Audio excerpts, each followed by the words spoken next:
આ હું છું, આ મુંબઈ છે, આ દર્શન છે, અરીસામાં દેખાતો દર્શન છે.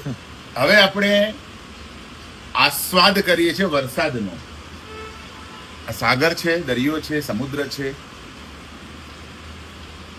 બધી નદીઓ એનામાં ભળે છે, પણ સાગર કોઈનામાં ભળતો નથી, કારણ કે સ્વયં સાગર છે. તો હું મુંબઈમાં છું. થોડીક જ મિનિટોમાં અમારી ગેંગ આવી જવાની છે અને અમે ધારલ પણ છે સામે, અને અમે અહીંયા જૂ પર ઊભા છીએ. વરસાદ પુષ્કળ પડે છે ભાઈ, પડે છે એટલે આનંદ કરો, આનંદમાં રહેવું.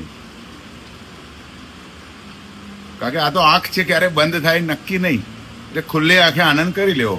બંધ થયા પછી કોઈ ભરોસો નહીં ભાઈ. એટલે આ દરિયો છે,